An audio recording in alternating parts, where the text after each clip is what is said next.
তাই শিক্ষা ব্যবস্থাকে যখন ধ্বংস করে দেওয়া হবে, তাইলে আন্দোলনকারী নাই, যে যাই লেখাপড়া করতেছে। এখন ফেরাউনের প্রশংসা, ফেরাউন কি কি উন্নয়ন করছে, এই উন্নয়নের মালা যদি সবক যদি বাচ্চাদের পড়ানো হয়, সারাদিন বলবে আমার আব্বাও এত কিছু করে নাই, ফেরাউন যা করছে। কথা বলেন ঠিক কিনা? আল্লাহ তাআলা যদি কাউকে বাঁচাতে চায়, তাকে কি কেউ মারতে পারে নাকি? আল্লাহ তাআলা ফেরাউনকে চুবিয়ে মেরেছে, নমরুদকে জুতার পিটা দিয়ে দেশ থেকে বিতাড়িতই শুধু করে নাই, দুনিয়া থেকে বিদায় করেছে। কথা বলেন ঠিক কিনা? ফেরাউন নিজের ক্ষমতা টিকিয়ে রাখতে একজন নয়, দুইজন নয়, মুফাসসির ইকরাম বলেন ৭০,০০০ থেকে ৯০,০০০ শিশু হত্যা করেছিল। নিজের পথ টিকিয়ে রাখতে আমরা বিগত অনেক সরকারকে দেখেছি, যারা শুধু আমাদের দেশ নয়, অনেক দেশ আছে না নাই, নিজেদের পথ টিকিয়ে রাখতে গণহত্যা করেছে। কথা বলেন ঠিক কিনা? একটা কথা না বললেই নয়, এই পৃথিবীতে মুহূর্তের মধ্যে একজন যুবক জীবন দেওয়ার জন্য প্রস্তুত হয়ে যাবে, এটা কোনো বিষয় না। আমরা হলাম এমন বীরের জাতি, যে জাতি মায়ের ইজ্জত রক্ষার্থে জীবন দিয়েছে ১৯৭১। কথা বলেন ঠিক কিনা? আমরা এমন বীরের জাতি, যে জাতি এই দেশে তাসলিমা নাসরিন এমন আবদার করেছিল কুকুরের মতো, যে একজন পুরুষ যদি ৪টা বিবাহ করতে পারে, আমি নারী হয়ে ৪টা ৫টা কেন বিবাহ করতে পারবো না? আমার দেহ আমি যথাই খুঁজি তথাই বিলাবো। ইমানদার যুবকরা এই নারীকে দেশ থেকে বিতাড়িত করেছে বুরকা পরিয়ে। কথা বলেন ঠিক কিনা? আজকে দেশে যুবকরা, ইমানদার যুবক উলামা একরাম আছে বলেই আজকে এদেশ থেকে হিউম্যান মিল্ক ব্যাংক সহ আরো অনেক নাস্তিক্যবাদীদের সিদ্ধান্তকে বানচাল করা হয়েছে। উদাহরণস্বরূপ কিছুদিন আগে পতিতারা তাদের জন্য লাইসেন্স চেয়েছিল, মনে আছে? পতিতারা বলেছিল আমাদেরকে লাইসেন্স দেওয়া হোক, আমরাও কর্মী, আপনারা যেমন শরীর খাটায় কামাই করেন, আমরাও শরীর খাটায় কামাই করি। বলেন নাউজুবিল্লাহ। আমাদেরকে লাইসেন্স দেওয়া হোক। আর কিছু নারী, ক্ষমতাধার কিছু নারী, তারা তার পক্ষে ছিল।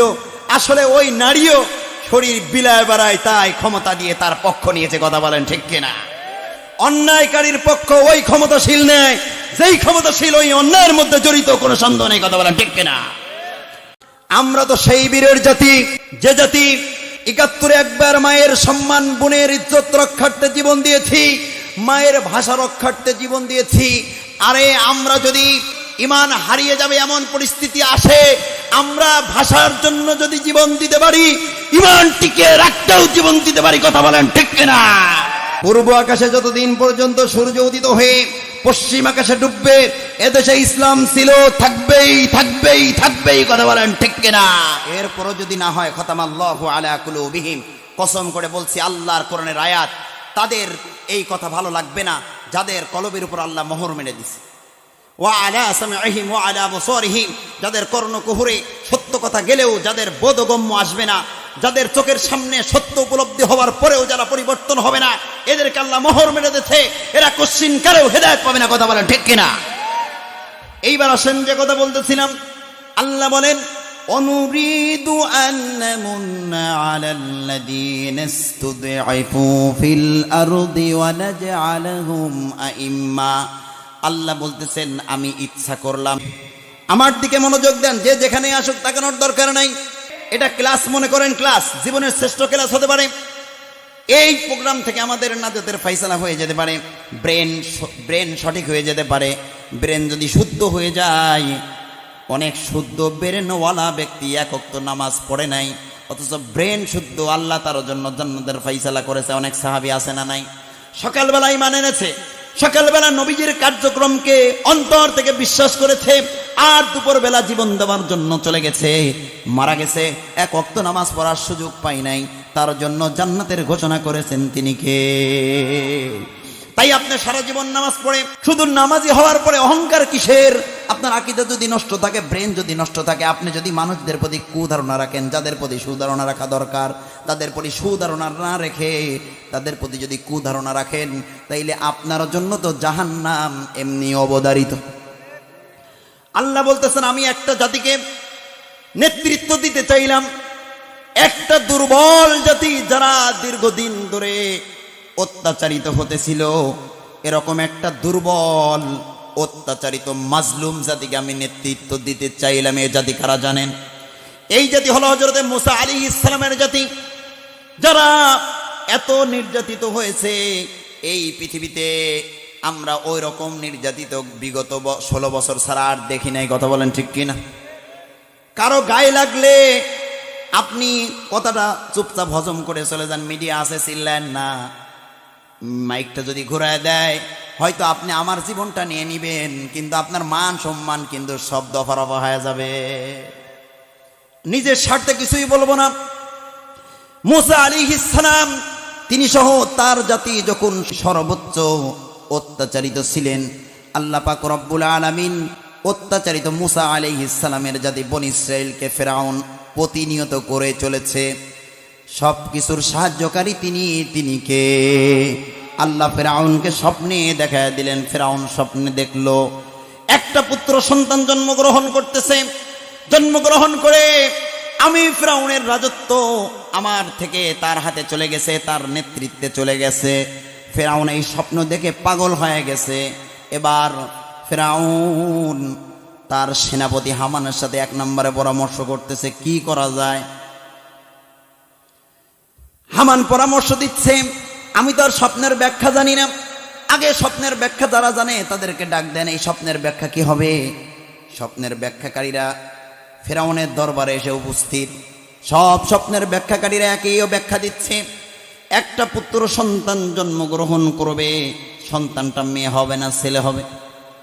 এরপরে অন্য কোনো দল থেকে জন্মগ্রহণ করবে না, এই নির্দিষ্ট করে দিলাম বনি ইসরাইল থেকে জন্মগ্রহণ করবে। এবার ফেরাউন যখন দলও চিনল, দল যখন বিরোধী দল চিনে যায় তাদেরকে ধরে ধরে জেলে ঢুকায় আর মারে। কথা বলেন ঠিক কিনা?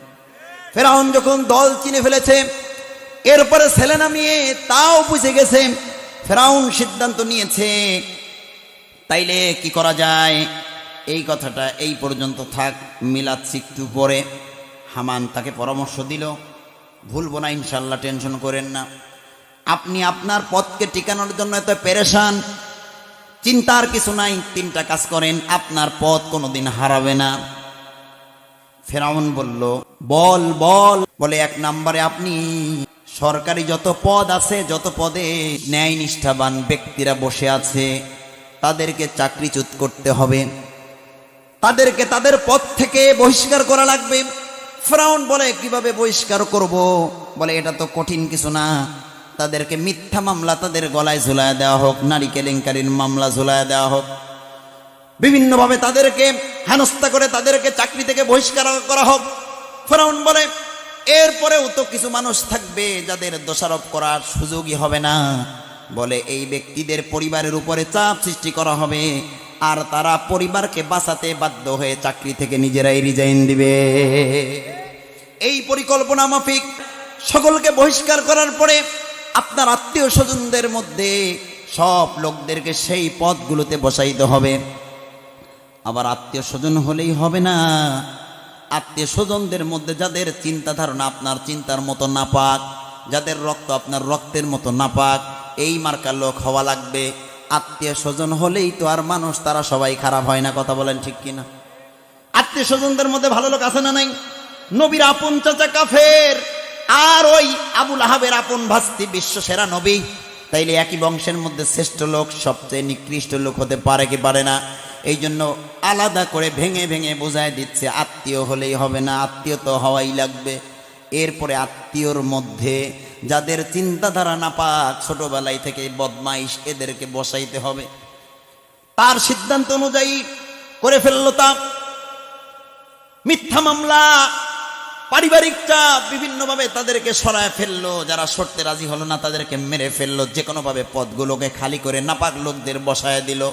এবার 2 নম্বর পরিকল্পনা হলো, বিরক্ত হচ্ছেন? শেষ করে দেব। 2 নম্বর পরিকল্পনা হলো, আমি আমার মতো কথা বলে যাচ্ছি, কোন চোরের সাথে যদি আমার কথা মিলে যায় আমার তো কিছু করার নাই। চুরি করার বিরুদ্ধে বললে চোরের বিপক্ষেই যাবে কথা, কোনোদিনও চোরের পক্ষে যায় না। এবার 2 নম্বর পরিকল্পনা, শিক্ষা ব্যবস্থাকে ধ্বংস করে দেওয়া লাগবে। শিক্ষা ব্যবস্থা যদি সুস্থ থাকে, সঠিকভাবে থাকে, আপনি এবং আপনার কর্মচারীরা যারা অন্যায় কাজ করবে। শিক্ষা ব্যবস্থা সঠিক থাকার কারণে মানুষগুলো তো আপনার অন্যায় সম্পর্কে জানবে আর আপনাদের ঘৃণা করবে, মানবে না, আন্দোলন করবে। তাই শিক্ষা ব্যবস্থাকে ধ্বংস করে দেওয়া হোক। আপনারা যে অপকর্মগুলো করবেন, লেখাপড়া বই সিলেবাসগুলোতে ওই অপকর্মগুলোই ইবাদত, অপকর্মগুলোই আসলে আমাদের নৈতিকতা, এইভাবে তাদেরকে প্রচার করা লাগবে। এটা কিন্তু কঠিন কিছু না। আমাদের নবীজি আসার আগে ঈসা আলাইহিস সালাম যাওয়ার পরে 600 বছরের মধ্যে এমন অবস্থা হয়ে গেছিল, আইয়ামে জাহিলিয়াতের যুগ বলা হয় ওই যুগকে। এমন অবস্থা হয়ে গেছিল, মানুষগুলো মনে করত উলঙ্গ হয়ে কাবা শরীফ তোয়াফ করাই মনে হয় ইবাদত। তারা মনে করত মেয়েরা হলো অভিশাপ, মেয়েদেরকে মেরে ফেলাই হলো নিজেকে জাহান্নাম থেকে বাঁচানো। মানুষ যখন ভুল শিখতে থাকে আর ভুল জানতে থাকে, মানুষ সঠিক তো জানেই না, সঠিকের কোনো আংশিকও তারা জানে না। কথা বলেন ঠিক কিনা? তাই শিক্ষা ব্যবস্থাকে যখন ধ্বংস করে দেওয়া হবে, তাইলে আন্দোলনকারী নাই, যে যাই লেখাপড়া করতেছে। এখন ফেরাউনের প্রশংসা, ফেরাউনের কি কি করছে, ফেরাউন এই দেশে ফেরাউন কি কি উন্নয়ন করছে, এই উন্নয়নের মালা যদি সবক যদি বাচ্চাদের পড়ানো হয়, সারাদিন বলবে আমার আব্বাও এত কিছু করে নাই, ফেরাউন যা করছে। কথা বলেন ঠিক কিনা? এইভাবে সবক শোনানো হয়। এরপরে 3 নম্বর পরিকল্পনা, ওই যে বলেছিলাম আমি ভুলবো না, আল্লাহ আমাকে ভুলাবে না। আল্লাহ তাআলা এই সাহায্য আমাকে প্রত্যেক মাহফিলে করে। আমি যদি 5টা আলোচনাও প্রধান আলোচকের জায়গা থেকে করি, মনোযোগ ধরে রাখা লাগবে, 2 ঘন্টা বসায়ও রাখা লাগবে, আবার আকর্ষণ নিয়েই ফিরে যাওয়া লাগবে। কেননা আকর্ষণ যদি বিকর্ষণ হয়ে যায়, সমালোচনার সুযোগ হয়ে যায়। কথা বলেন ঠিক কিনা? অথচ সমালোচনা করলে আপনার 12টা বাজবে, আমার কিছুই হবে না, আমার আরো আপনার থেকে ইবাদতগুলো আমার কাছে চলে আসবে, গুনাহগুলো আপনার কাছে চলে যাবে। কিন্তু আপনার তো আমি কল্যাণ চাইতে এসেছি নবীর উত্তরসূরি হয়ে, আপনার 12টা বাজুক এটা তো আমিও চাই না। 3 নম্বর হলো, ওই যে বলেছিলাম ফেরাউন স্বপ্ন দেখেছে, একটা পুত্র সন্তান একটা সন্তান জন্মগ্রহণ করে তার নেতৃত্ব কেড়ে নিছে। স্বপ্নের ব্যাখ্যাকারীরা বলে দিছে কথা। এবার ফেরাউন যত এলাকার মধ্যে চাউনি আছে, সকল চাউনিদেরকে বলতেছে, যা যা প্রত্যেক মহিলার ঘরগুলো তল্লাশি শুরু করে দাও। একজন মহিলাও যাতে বাদ না পড়ে, যে ওই মহিলা সন্তান প্রসব করেছে আর সন্তানটা ছেলে হওয়ার পরেও আমি ফেরাউন জীবিত থাকতে ওই সন্তান বেঁচে আছে, এটা হতে পারে না। সব সেনাবাহিনী, মানে গলা কাটা সেনাবাহিনী আলাদা, আর খোঁজাখুঁজি দল মহিলা চাউনি গোষ্ঠী আলাদা। ফেরাউন ওই চাউনি গোষ্ঠীকে পাঠিয়ে দিল, সকল চাউনি গোষ্ঠী তালাশ করা শুরু করে দিল। আল্লাহ তাআলা যদি কাউকে বাঁচাতে চায়, তাকে কি কেউ মারতে পারে নাকি? আল্লাহ তাআলা ফেরাউনকে চুবিয়ে মেরেছে, নমরুদকে জুতার পিটা দিয়ে থেকে বিতাড়িতই শুধু করে নাই, দুনিয়া থেকে বিদায় করেছে। কথা বলেন ঠিক কিনা? ফেরাউন নিজের ক্ষমতা টিকিয়ে রাখতে একজন নয়, 2 জন নয়, মুফাসসির ইকরাম বলেন 70,000 থেকে 90,000 শিশু হত্যা করেছিল। নিজের পথ টিকিয়ে রাখতে আমরা বিগত অনেক সরকারকে দেখেছি, যারা শুধু আমাদের দেশ নয়, অনেক দেশ আছে না নাই, নিজেদের পথ টিকিয়ে রাখতে গণহত্যা করেছে। কথা বলেন ঠিক কিনা? একটা কথা না বললেই নয়, এই পৃথিবীতে এই যে আমি আলোচনা করতেছি, এখানে যুবক তৈরি মুহূর্তের মধ্যে হতে পারে। তাই যদি নাই হতো, কিছুক্ষণ আগে বললাম একজন যুবক তাকবীর দেন, সাথে সাথে দিল কি দিল না, বলেন না? তাইলে মুহূর্তের মধ্যে একজন যুবক জীবন দেওয়ার জন্য প্রস্তুত হয়ে যাবে, এটা কোনো বিষয় না। আমরা হলাম এমন বীরের জাতি, যে জাতি মায়ের ইজ্জত রক্ষার্থে জীবন দিয়েছে 1971। কথা বলেন ঠিক কিনা? আমরা এমন বীরের জাতি, যে জাতি এই দেশে তাসলিমা নাসরিন এমন আবদার করেছিল কুকুরের মতো, যে একজন পুরুষ যদি 4টা বিবাহ করতে পারে, আমি নারী হয়ে 4টা 5টা কেন বিবাহ করতে পারবো না? আমার দেহ আমি যথাই খুশি তথাই বিলাবো। ইমানদার যুবকরা এই নারীকে দেশ থেকে বিতাড়িত করেছে বুরকা পরিয়ে। কথা বলেন ঠিক কিনা? আজকে দেশে যুবকরা, ইমানদার যুবক উলামা একরাম আছে বলেই আজকে এদেশ থেকে হিউম্যান মিল্ক ব্যাংক সহ আরো অনেক নাস্তিক্যবাদীদের সিদ্ধান্তকে বানচাল করা হয়েছে। উদাহরণস্বরূপ কিছুদিন আগে পতিতারা তাদের জন্য লাইসেন্স চেয়েছিল, মনে আছে? পতিতারা বলেছিল আমাদেরকে লাইসেন্স দেওয়া হোক, আমরাও কর্মী, আপনারা যেমন শরীর খাটায় কামাই করেন আমরাও শরীর খাটায় কামাই করি, বলেন নাউজুবিল্লাহ। আমাদেরকে লাইসেন্স দেওয়া হোক। আর কিছু নারী, ক্ষমতাধার কিছু নারী, তারা তার পক্ষে ছিল, আসলে ওই নারীও শরীর বিলায় বেড়ায়, তাই ক্ষমতা দিয়ে তার পক্ষ নিয়েছে, কথা বলেন ঠিক কিনা? অন্যায়কারীর পক্ষ ওই ক্ষমতাশীল নেয় যেই ক্ষমতাশীল ওই অন্যায়ের মধ্যে জড়িত, কোনো সন্দেহ নেই, কথা বলেন ঠিক কিনা? সুতরাং আমরা তো সেই বীরের জাতি, যে জাতি ৭১ একবার মায়ের সম্মান, বোনের ইজ্জত রক্ষার্থে জীবন দিয়েছি, মায়ের ভাষা রক্ষার্থে জীবন দিয়েছি। আরে আমরা যদি ঈমান হারিয়ে যাবে এমন পরিস্থিতি আসে, আমরা ভাষার জন্য যদি জীবন দিতে পারি, ঈমান টিকে রাখতেও জীবন দিতে পারি, কথা বলেন ঠিক কিনা?